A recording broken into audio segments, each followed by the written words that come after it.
So fire signs characteristics, right? Fire wants to burn free.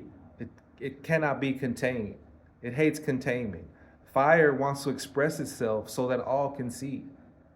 Fire does not apologize a lot of times because it feels no need to apologize. You either get it or you don't. That's on you, right?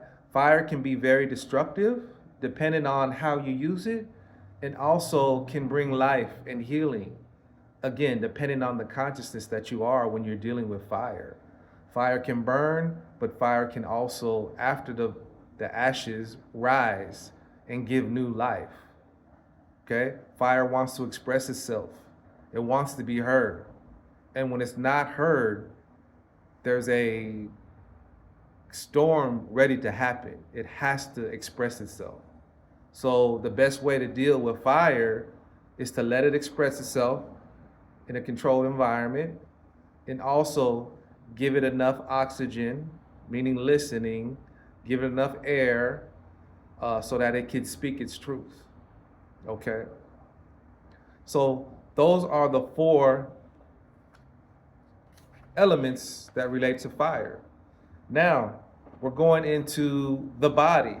So now each zodiac sign is attached consciousness to a part of the body. Okay, so and also a number and a color as well. And each zodiac sign is either feminine or feminine or masculine, right? So you have to know these things when dealing and choosing a mate. There's a lot going in it than just the feeling that she gives me or he gives me, right? We need to go back and look how our ancient ancestors, who were the most advanced civilization in the history of the world, chose people to procreate with. It was a science, it was deliberate, right? And you had the responsibility of your generational genetic material, your DNA, to further it along. And you did that by choosing a partner that would help elevate the best in you and suppress the worst in you. Okay? So Aries, ruled by the head. The color is red and the number is 1. Taurus, ruled by the neck and throat. Okay? Color is indigo and it resonates with the number 2. Gemini, the arms, hands, and shoulders. Color is yellow and it resonates with the number 3. Cancer, ruled by the stomach. Color is green, a light green. The number is 4. Leo rules the back, spine, and heart. Color is orange. Its number is 5. Virgo rules the nervous system and intestines. Color is violet. Its number is 7. Scorpio rule the sexual organs. The color is burgundy or maroon. Number is 8. Number 9, Sagittarius, rules the hips and thighs, color purple. 10, Capricorn, knees, color green. Number 11, Aquarius, the shins and ankles, color is light blue. Number 12 is Pisces, rules the feet, color is turquoise. Okay, so what does that mean? So the number is a science as well. Number 1 represents unity. Number 1 represents self-sufficiency. It represents the best in you, that you need nothing outside of yourself in order to acquire your life purpose and your life's dreams. Number 2 is separation or division. Okay? There's something that we need to separate or divide from in order to look at ourselves in the mirror. Okay? Number 3 represents divine perfection of the mother, the feminine, the father, the masculine, to create the child, the best in you, the balance of masculine and feminine energy to create the best in you. Number 4 represents creation, the 4 corners of this parallel matrix. In order to create and manifest here, you need these coordinates. Number 5 is God's grace, cover over your head, knowing that if you do wrong, the Most High knows your heart and all is forgiven if you can forgive yourself and keep going. Number six represents man as an animal having a human experience, only interested in food, clothing, shelter, transportation, avoiding pain and seeking pleasure. Number 7 is divine completion. That's why there's 7 days of the week. There's 7 keys on the piano, 7 layers of skin, 7 chakras. It's divine completion of you obtaining higher consciousness. Number 8 represents eternity or infinity, doing the same thing over and over again, thinking you're going to get a different result, but it never happens. Number 9 is 6, or man as an animal, turned upside down. Now, what is the lesson that you need to learn here? Right? You're being shooken upside down to see what you're about, because a man's true character is shown not when things are going right, but when they seemingly going wrong. That's when you find out what a man's truly about. Number 10 is the number 1, the divinity in you, standing next to 360 degrees of knowledge, which equals perfection. Number 11 is 1 more than perfection. So you're looking in the mirror to see what you all about. It'll show who you are. Number 12 is completion. Completion, 12 months in a year, 12 jurors in a jury, right? That's going to give you a verdict after you complete your mission, the 12. You will find out, did you pass or did you fail? And number 13 is the resurrection, where we start all over again. So use these symbols and images in picking a mate. We talked about the color. Colors are frequencies, right? I gave you a list of the colors of each Zodiac sign.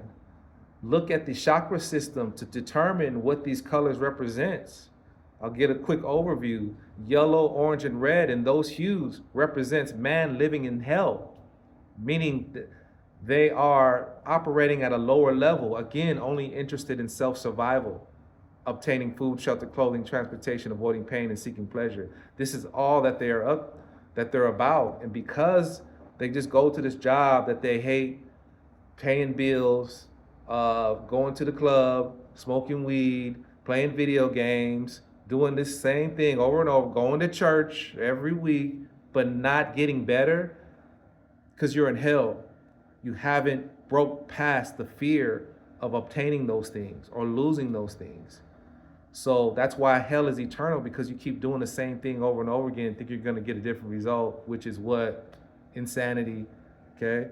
Green represents the heart. The green hues represents the heart. That's the first level where love resides, where you are unconditional, where you're willing to die for others in a cause greater than yourself at a snap, where you have compassion, you have empathy, you're selfless, you're humble, okay? You're nurturing, you're healing, you're loving, you're forgiving, okay? And then we go to the blues, right? The blues represent communication. The best form of communication is listening, know your surroundings, have knowledge of self, know who you are, right? Have intuition, have discernment, opening up that first eye so that you can see beyond the illusion and trust the energy that you see to be real and not the physical thing that you're watching. And then purple is you as a spiritual being having a human experience. Also, the parts of the body, right? Those are the things that you need to focus on and concentrate on. If you're picking a mate, know these things about you and how sensitive these things are for you, so that you can adapt and pass on that information to your partner, and that they can consciously work on those things, because those parts of the body will represent ailment, they'll represent your health, your spiritual well-being, your emotional well-being. If things are going wrong with your neck or your voice to talk, something may be wrong, and your partner needs to know what are the things that we need to do to get you back in balance and harmony and not in dis-ease, okay? From the feet to the knees to the sexual organs to everything. depending on your zodiac sign, that's where you're going to see the stress first. That's where you're going to see the balance first as well. So moving forward as a people, we need to go back and reclaim our science. This is why they demonized it. This is why they said it was devil worship and went against God, because they don't want you to create a God. They want you to stay at a lower level of state where you're easily manipulated and controlled by fear, because you have not overcome your addictions. You have not overcome your traumas and childhood abuses. So they keep you locked in there. As you know, Western medicine does not cure. It treats the disease. It treats the side effects so that you can continue to be sick for a longer period of time. It doesn't cure you, because they don't want you to unlock the greatness that lies in that DNA. And your ancestors gave you a blueprint on how to create gods and goddesses here on earth and divine children. But if you can never see that in yourself, because your science has been taken away, and now you fear looking up at the stars. You fear looking up at your reflection because someone told you it's the devil, when in actuality, it is what it is, and that's the Most High. Peace, fam.